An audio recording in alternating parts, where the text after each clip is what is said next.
You're listening to the Public Rail Now podcast. I'm your host, Adam Barrington. On this episode, I talk with regulatory economist Edgardo Sepulveda about his recent article in Jacobin on public power and Canada's new Democratic Party, his report for the Alberta Federation of Labour, Power in the Public Interest, Industrial Democracy, the Consequences of Privatization, and much more. The links to Edgardo's article, report, and website are available in the show notes, along with his Twitter handle. For more information about Public Rail Now, please visit publicrailnow.org. Thanks for listening. My name is Edgardo Sepulveda. I am a Canadian economist. I was born in Chile. My first language is Spanish. And I've been working as a regulatory economist for about 30 years, and mostly on telecoms, but most recently on electricity. And it was in the context of the basically the crisis, the energy crisis, that that was much of the Western world was going through in 21, 22, and particularly in 23, where electricity prices, natural gas prices were going up. We were seeing shortages. And so it was in that context that one of our Western provinces, prairie provinces, by the name of Alberta, which was the only province that had deregulated and introduced competition of our 10 provinces, was going through a twin crisis of high prices and of poor reliability. So it was in that context that there was a lot of discussion in the province and across Canada because of the importance of Alberta as an energy provider.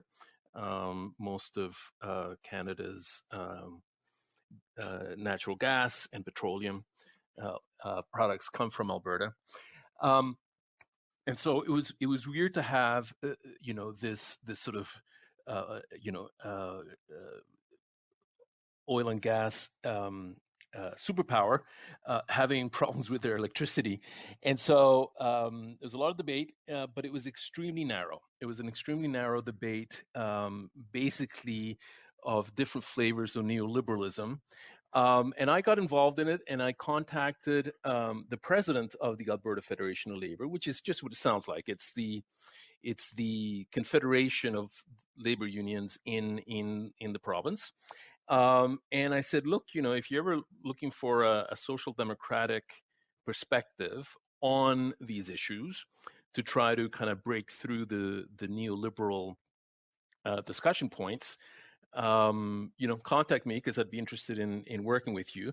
And sure enough, we decided that we would issue this report, which basically looks at the performance of the restructured electricity sector in Alberta over the last 25 years. Like many other provinces and states in the US and Canada, at the end of the 1990s. So, California was one of the leaders in that respect, New York.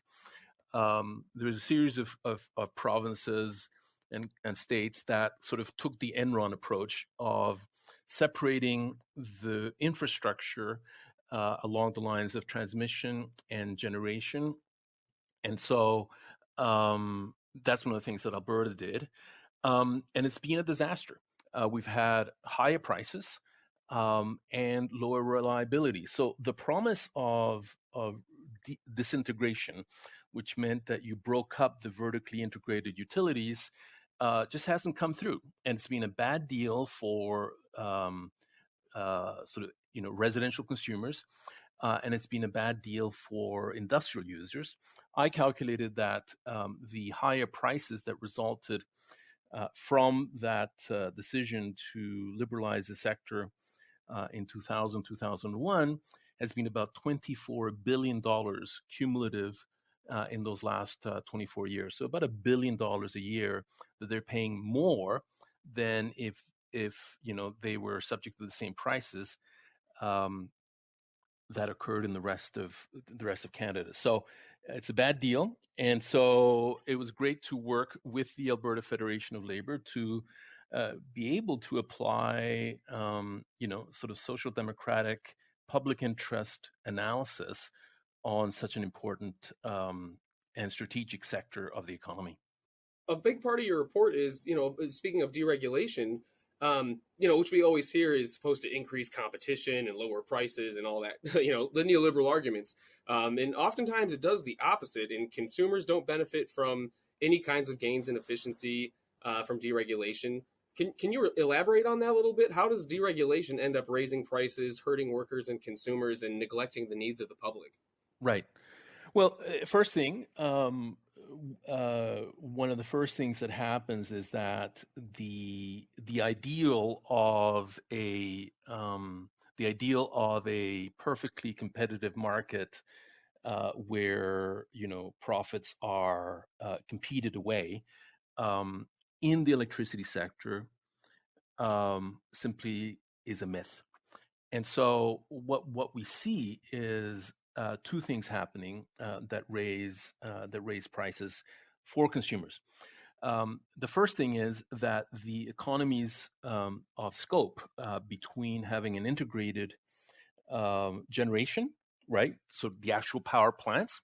And we'll talk about this in the context of railway as well. We can think about it as sort of the lines versus the rolling stock, right? So if we think about transmission as the long distance transmission and distribution, there are economies of scope, which is sort of a fancy term saying that I can do things better if I do them together, integrated under the same company, than if I have to coordinate with a different company who's providing a different element of the supply chain. And so one of the things that we see in Alberta is that distribution prices and transmission prices have gone up more so than they would otherwise if there was no disintegration. And then what we see on the generation side is that what competition does is that it does increase productive efficiency. That is to say that people do things better within the firm. But what it doesn't do is that it doesn't pass on those savings in the form of lower prices, because what happens is that many of these firms have market power, right? And so they have market power, they're monopolists, and they have market power, and so they capture those efficiency gains, those productivity gains for themselves. They don't pass them on to the consumer. And so that's how you can have so-called competition, and it doesn't benefit consumers. It benefits mostly the successful players with monopoly power in the sector. Yeah, and you talk about in the report, you argue for the creation of a new crown corporation, Alberta Power, that would enhance affordability, reliability, and democratic control while accelerating decarbonization efforts. So, in terms of, in just thinking about re-regulation and the importance of publicly owned utilities, I guess for our Yankee listeners, what is a crown corporation, Right, and right. what is its role in that situation? Sure. So the Crown Corporation is so within a federal country like Canada, a Crown Corporation is again, it goes back to our former British colony. We didn't have a revolution like you guys did, and so the Crown is basically, in a way, the government here. And so what we call government-owned enterprises, for example, I think Amtrak to this day is owned by the federal government in the United States. So Amtrak in Canada would be called a Crown Corporation. The Tennessee Valley Authority, which is owned by the federal government in the United States, would be called a Crown Corporation here. The New York Power Authority, which is a generation entity in the electricity sector, which is owned by New York State, would also be called a Crown Corporation. So Crown Corporations basically are a Canadian name for what is generally known as state-owned enterprises. So you can have state-owned enterprises everywhere. You can have state-owned enterprises at the municipal level. For example, most metro, subway lines are owned by the city.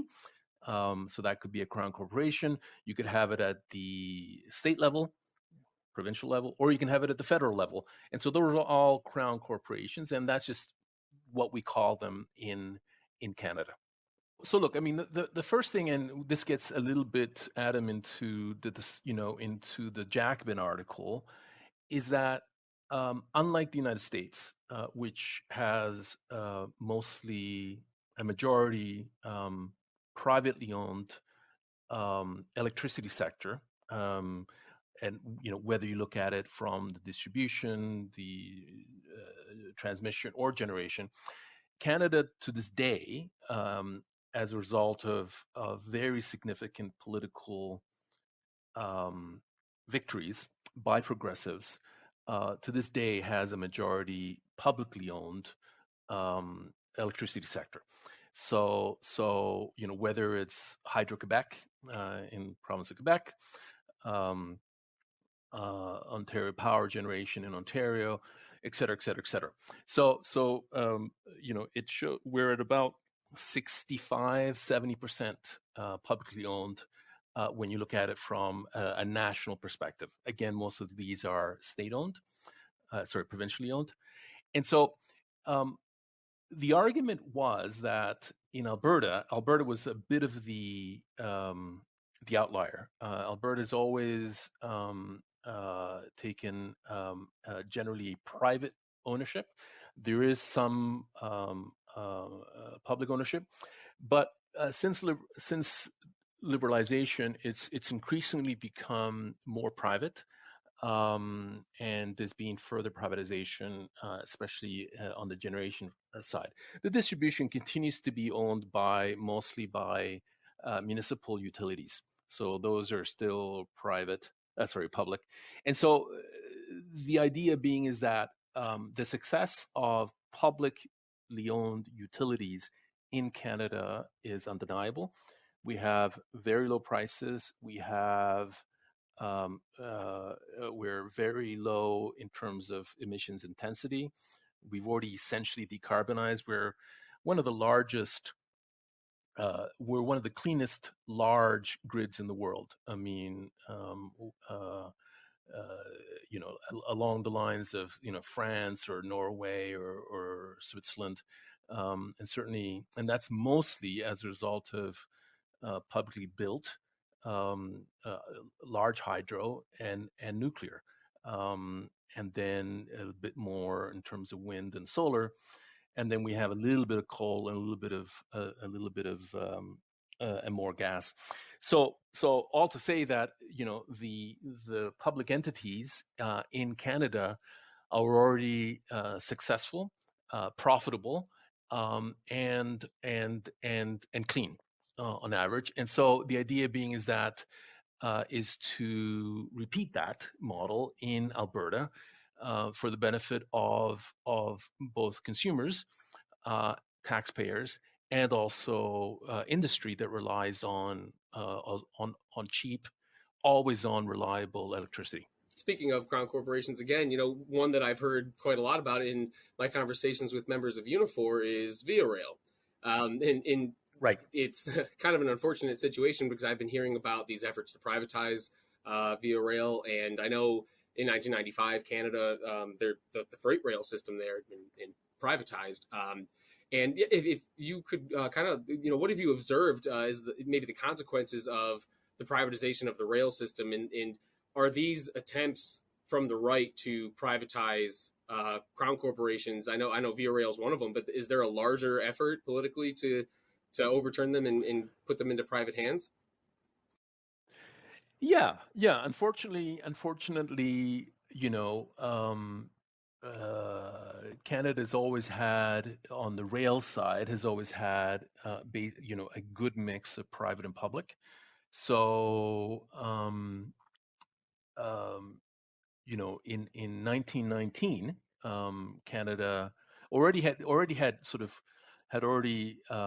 had a number of crown corporations that ran rail, both on the infrastructure, and they also had rolling stock to the east. A lot of this was sort of what you call nation building, which is that when provinces joined Canada Confederation, sort of the promise was to link them up to the center with rail, right? And so, in that respect, it was sort of a nation building exercise. And so, to the east, we had the Intercontinental, which was a Crown Corp. So it went all the way to Nova Scotia on the Atlantic coast. And then to the west, it was a private enterprise, CP, Canadian Pacific, that went all the way to Vancouver. And that was part of the deal to get BC, that province, when it joined Canada, when it joined Confederation. So, but in 1919, which is at the height of what I'm going to call the progressive era. So the progressive era is something that happened both in the United States and Canada, which is a push against, the robber barons, many of them which were in rail, which is a political push, a labor push, a socialist push to have all kinds of socialization, nationalization of all basic infrastructure, whether it be electricity, energy, rail, and also telecommunications. And so it was in 1919, after the end of the First World War, that there were certain financial problems for some of the private operators of rail. And basically, Canada created Canadian National Railways, CNR, which they bought out these failing companies, consolidated them with the other companies, and you therefore had a duopoly, right? So basically, CNR in the center and the east, and then CPR in the center and the west. And so we had, let's call it 50-50. It wasn't exactly 50-50. And that's the way in which rail developed in Canada until the neoliberal height in the 1990s, where so many privatizations had occurred. Britrail in the UK, telecoms in the US and Canada, and especially in Canada, electricity as a result of privatization in the UK as well, the whole Thatcherite, Reaganite sort of neoliberal consensus. And so Canada privatized CNR and sold it for, I think, about $2.5 billion. And so the rail infrastructure now in Canada is about 97-98% privately owned. Via Rail, which is sort of maintained the rolling stock to provide passenger, owns a little bit of the corridor between Windsor and Quebec City, which is sort of the main the main passenger corridor. But everything else, it has to lease or pay for access to get onto what is otherwise a privately owned rail infrastructure by CP and I guess CN now. And they own about 80% of the rail infrastructure right now in Canada. And something to go back to this idea of democratic participation, that's something that we emphasize in our campaign a lot is that these massive industries are inherently undemocratic because they aren't accountable to the public. The public has no decision making like power, in how they operate and what they do.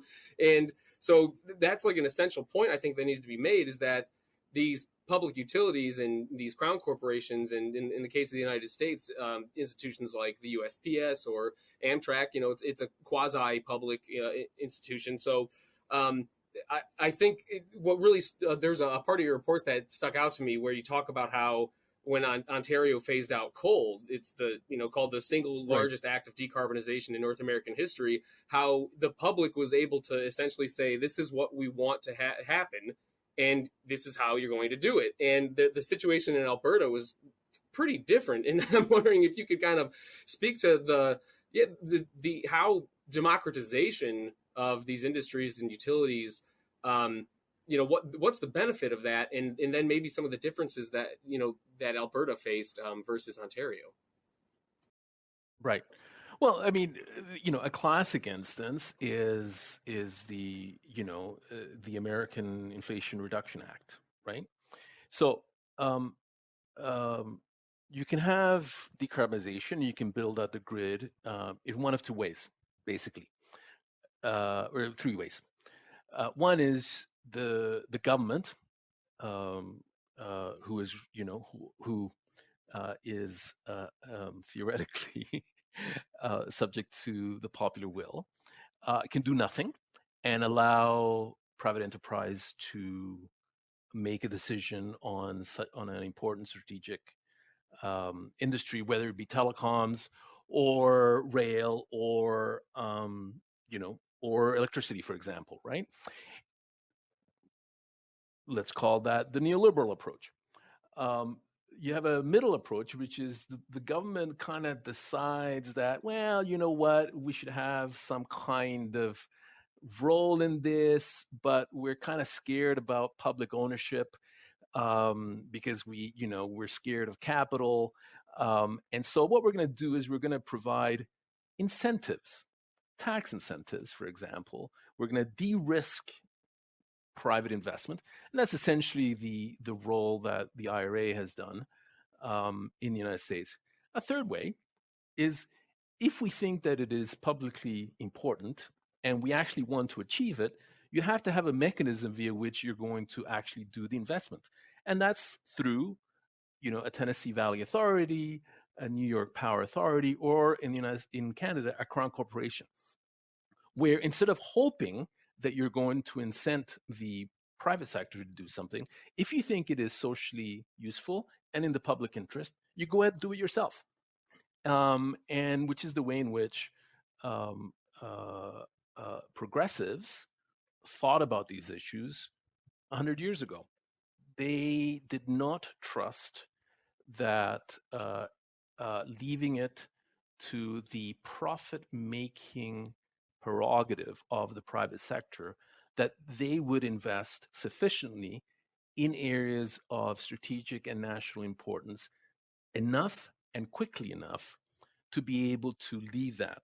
And so they said, well, if they won't do it, and we're not going to subsidize them to do it, we will do it ourselves. We will use the tools of democratic government through public enterprise, and in Canada they're called crown corporations, to actually do what we want the government to do, what we want to achieve, whether it's in terms of electrification of rural areas, public transit in rural areas through public rail, et cetera, et cetera, et cetera. Gotcha. And so this is kind of like a good segue into the Jacobin article, because there's this major political element as well. And I mean, in the United States, it's kind of no secret that just neoliberalism, this idea that the market does everything the best and we should just privatize everything. I mean, that's a completely internalized ideology politically and economically in a lot of powerful spheres here. And so I was wondering, before we get into the nitty gritty of your article, to what extent is neoliberalism still, I guess, a major influential force in Canadian politics and economic policy? It is unfortunately still the dominant narrative and the dominant ideology. I mean, there's always been contestation, both from even to the right of neoliberalism and to the left, but it is now, like in much of the West, in the industrialized countries, in the global North, however you want to call it, it's still the dominant ideology. I think there are some people have been chipping away at it over the years, and it has its own inconsistencies. It hasn't delivered, and so people are starting to question it. But it's certainly not the case that people are moving away from it. And so, agreed. Whether regardless of the political party, most people are neoliberals right now in Canada, and it's just a matter of the extent to which they recognize it. Because what we see it we see it, the proof is in the pudding, as they say, um, across across virtually every sector, um, economic sector.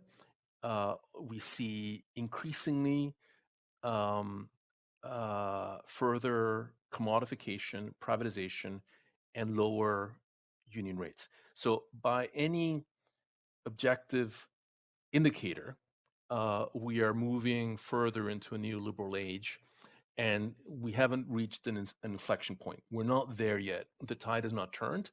Um, and so, for those of us who don't think that is the ideal system, in Canada, as I'm sure it is in the United States, it's a bit of an uphill battle.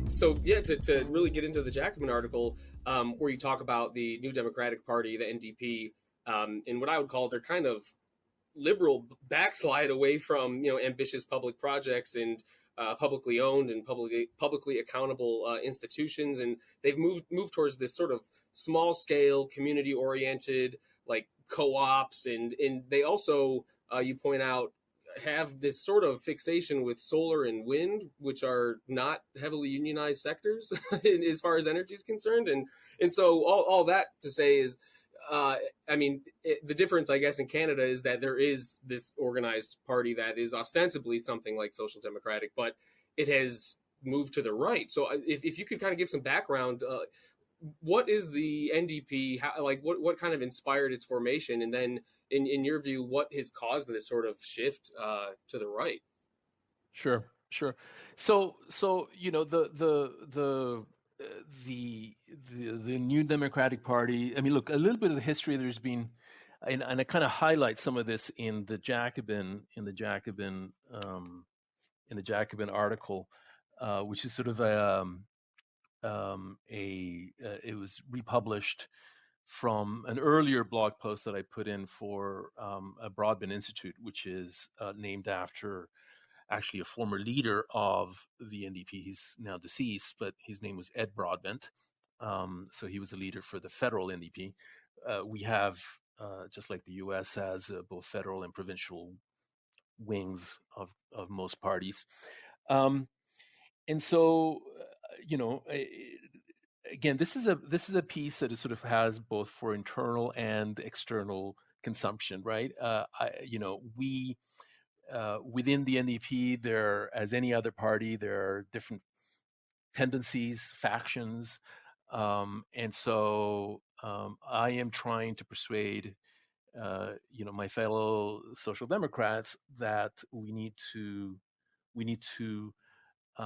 revive, cherish the legacy of public ownership, and I see a slow, even from the left, I see a slow attrition whereby people aren't necessarily favoring it, whether it be from a sort of public-private ownership, and also from a union ownership, from a union density.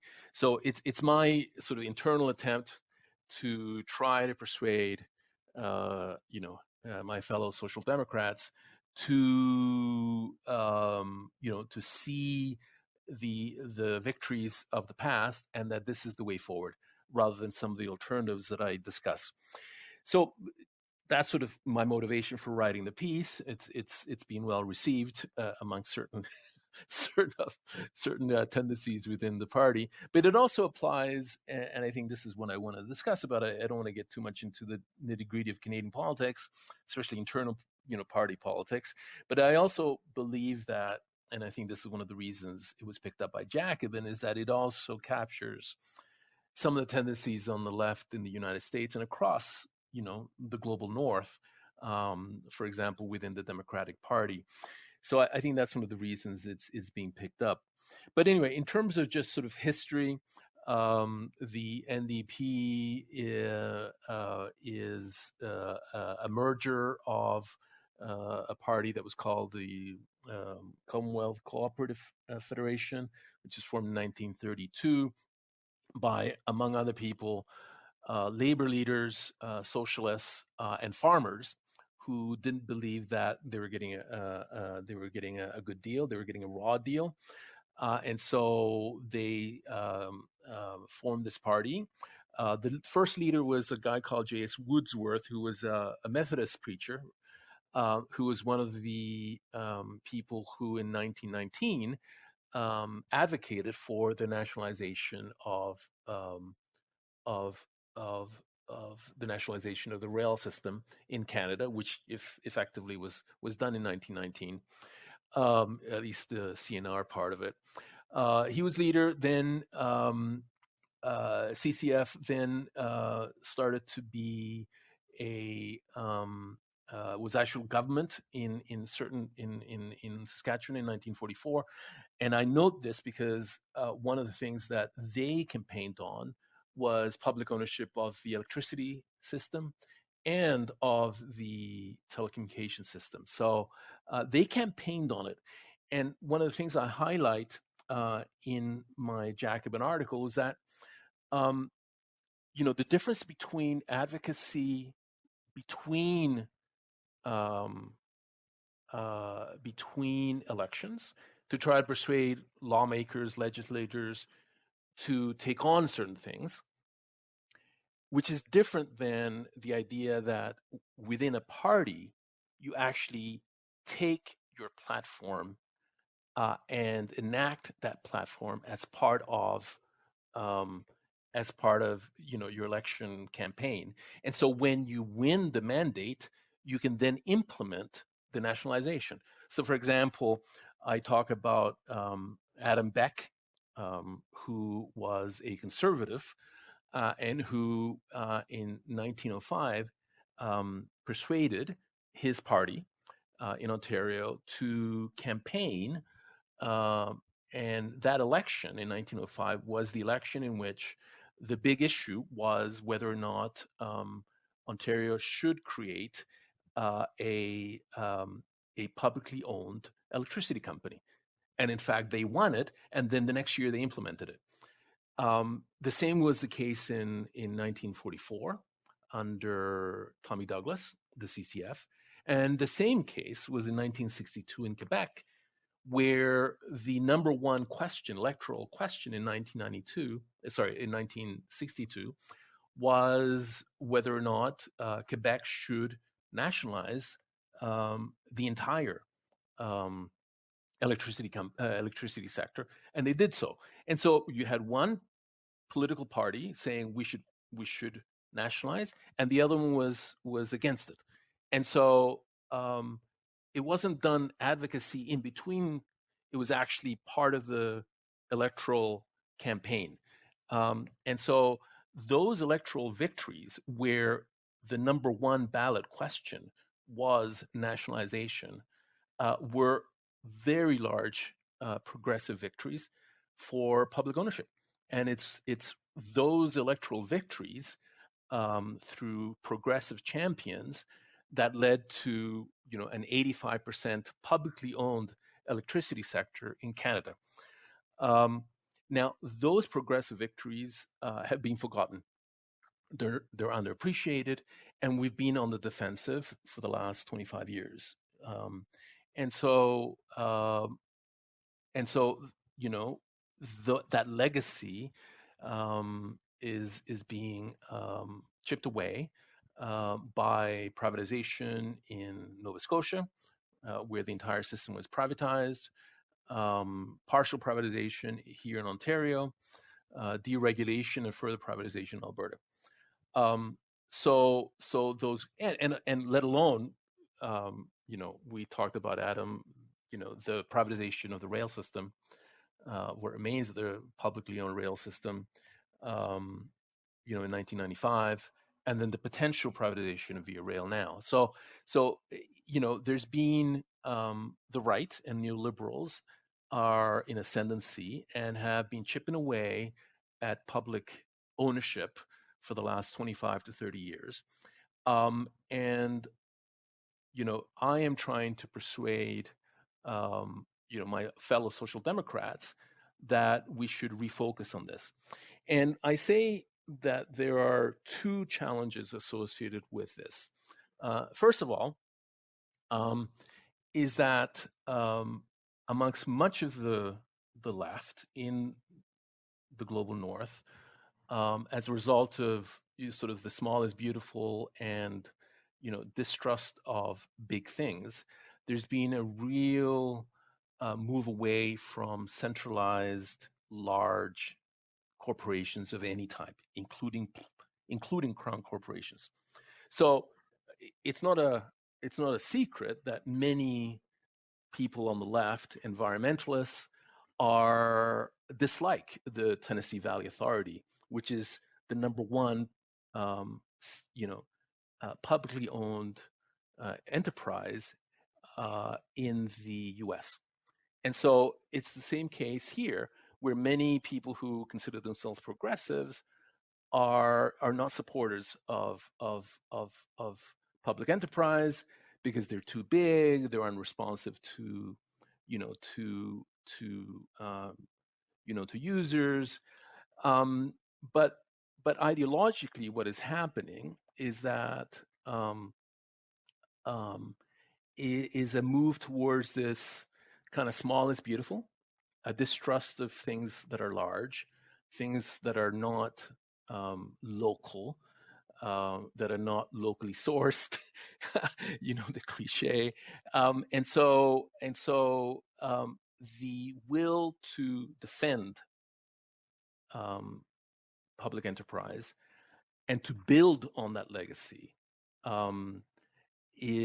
has really not as strong as it used to be, because people have other ideas about what they would like to see. And so people, when you say, well, if you don't like large crown corporations that are publicly owned, that ultimately respond to political will, what's your preference? Everyone talks about, oh, I'd rather have a co-op, right? And so what I say is that idea of a co-op, of having things close to you, is very much a professional urban ideal that really doesn't respond to blue collar, suburban, and rural voters and workers. And so both from a policy perspective and an electoral perspective, it's a losing proposition.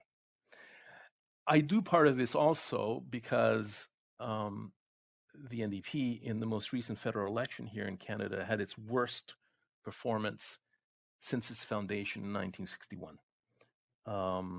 And so we need to revisit both our internal strategies, but also our external policies. And so I believe that this move away from large, low-cost, centralized crown corporations and the preference for a co-op model or small is beautiful model, however you want to think about it, is both wrong from a policy perspective and electorally disastrous. It's funny because when I hear that type of thing from lefties in the United States as well, of which I consider myself a leftist, so but it's still like, okay, you want to do this small scale stuff, you want to maybe turn a small farm into a co-op and everything, and not knocking that, but it essentially just is a almost like we've resigned like ourselves, and we're saying, well, the system is what it is, so we're just going to kind of do our own thing while the oppressive structures remain in place. And I mean, in reading your article, it was funny to me that in a way, not a good way, but in kind of like a sad way, that how much it spoke to the situation with the Democratic Party. Because I hear it all the time that the Democrats have abandoned the working class. That's like a thing that I hear quite often, and you wouldn't know it listening to reactionaries. Trump was calling Biden a socialist and things like that. It's like, if only. But Right. in my opinion, there's kind of there's good reason to believe that the Democrats never really operated in the interests of the working class, but there was at least at a point the Democrats were for these big social programs, protecting union rights, publicly supported jobs projects, and things like that. And we don't see any of that anymore. And what we've seen as a result is there's either workers have just kind of opted out of politics altogether because they don't feel that they have a home in either of the quote unquote political parties. We don't really have political parties in the genuine sense that other places do in the United States, but or we see workers turning towards Trump. I mean, there's even some sections of the labor movement here, the building trades in particular, that have always traditionally been more right wing, turning to the right. And so I'm wondering, is there a similar situation going on in Canada, where this lack of ambitious public programs and any kind of growth in terms of like providing jobs and protecting unionization and all that, have workers there been turning to the right as well? Yes, yes. Unfortunately, look, I mean, the again, the NDP in Canada, when it was formed in 1961, was the Workers' Party. It was the Labor Party, right? So it gets formed as a merger of the old CCF, and then with the merger of the CCF and what was then and continues to be the largest labor confederation nationally, which is the Canadian Labor Congress. So think of the NDP as the merger of a left faction of the Democrats and the AFL-CIO. So that's what the NDP was in 1961. It was the Labor Party, and has been relatively successful both provincially and federally. It used to get 15, 16, 17% of the popular vote. But 2 months ago, it got barely over 6%. So it dropped from its traditional high teens to 6%, and lost most of its Congress people, MPs. And so we can't continue to do business as usual. I mean, look, there were special circumstances. We were in the middle of a trade, defensive trade as a result of the U.S. Change in tariff policy. So there were certain circumstances, but when push comes to shove, most workers did not vote for us, and so part of the soul searching has to be about that. But look, there's other things. I mean, the NDP has also basically delegated its environmental policies to environmental NGOs. And environmental NGOs are not generally political. They're generally agnostic with respect to public ownership. Most don't really care or are interested in the means of production.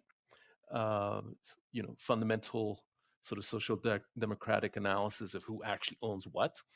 And so the idea that wind and solar has been left coded in Canada, as it is in the United States, where big hydro and nuclear, both of which have life cycle emissions that are comparable to wind and solar are kind of right coded, um, means that in Canada, by pushing for wind and solar, New Democrats are pushing for technologies that are not produced in North America, have to be imported mostly from Europe or Asia, that are the lowest union in terms of both operation and construction, and have been mostly um, privately owned. So you have this anomalous situation where um, the left coded wind and solar are are the lowest publicly owned and lowest union rates of any generation technology, both in Canada and the U.S. Um, and that's partly as a result of uh, New Democrats basically outsourcing and delegating environmental policy and specifically energy policy to environmental NGOs, who also mostly favor wind and solar. The other thing that is very unattractive for workers and blue collar workers and families generally is the idea of degrowth. So the idea that for example, um, uh, environmental organizations have influenced the NDP both from a small is beautiful perspective, have left coded wind and solar, and are anti-nuclear and sort of neutral on big hydro, but also on the idea of efficiency. We all want to be efficiency, of course, want to be efficient, of course, but the idea, as I put into the um, you know into the Jacobin article, Adam, which whenever you hear the word the best energy is the energy that you don't use, should sound all types of alarms, because basically what that means is we're not going to construct, we're not going to have construction jobs, and we're not going to grow our industrial base that is needed to to be able to both enjoy the electricity and be powered by the electricity. And so the idea that the best energy is the energy we don't use is exacerbated by many into sort of a degrowth idea where you have planned reductions in production and consumption. Wrong policy, and certainly wrong electorally. It's very hard to sell workers that have had very little growth or stagnation in their incomes or the material well-being over the last 20 or 30 years of neoliberalism, to talk about, well, actually, you have to reduce your consumption and production, and by the way, it's going to be good for you. And so that kind of coded, and people don't say that in those terms, but they talk about efficiency and the energy, the best energy is the one that you don't use. People are smart and they understand that and they see through that. And so when we start talking about that, both electorally and policy, it's the wrong policy, because we cede the ground to the right. And so what we see is that people talk about building and construction. That's attractive to blue collar workers. It's attractive to construction unions and all kinds of unions that want to see their membership grow and don't want to be in declining industries. So what we do is we cede the ground from a union perspective and a worker perspective to the right. And so they start to think that they represent the right. When the right starts to represent worker interests, they don't. But the language that we use and then the policies that we want to implement are inimical to that. And people can see that. And part of the result is this electoral whomping that we received just 2 months ago. and I want to do better, and I want to persuade my other social democrats that we can do better. And one of the ways we do better is by looking at our electoral wins and our progressive victories in terms of providing plentiful, abundant, cheap electricity. We used to do the same for rail. We used to do the same with telecoms. And those are things that we should defend and, more importantly, not always be defensive about it, but also promote as solutions to the multi-crises that we're all experiencing. I think your point that you brought up about NGOs earlier, I think it's a cogent point, especially in the context of the United States as well, because it's almost like there has been this abandonment on the left of real politics in kind of what you described earlier, that you have not, these aren't just things, that are fluid or like, it's something that's a part of your actual platform.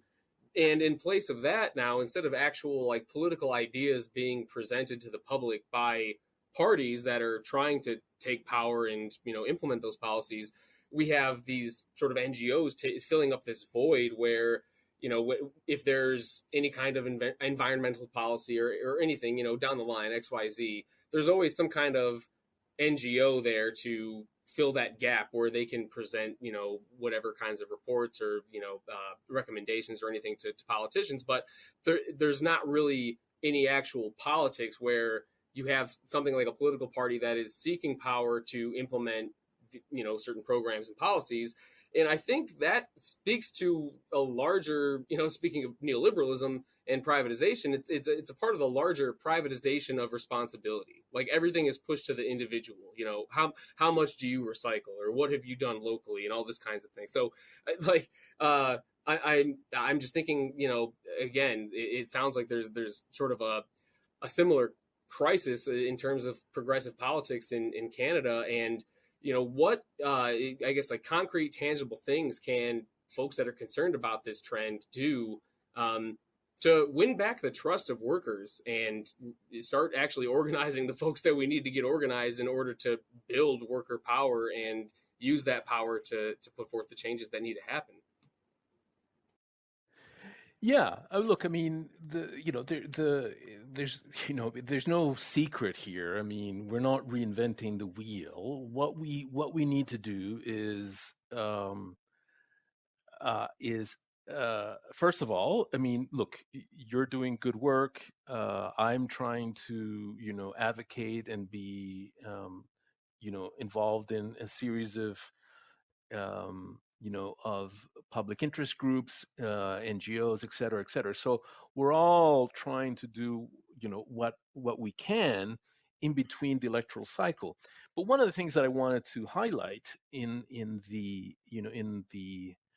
um, in the Jacobin piece, Adam, was that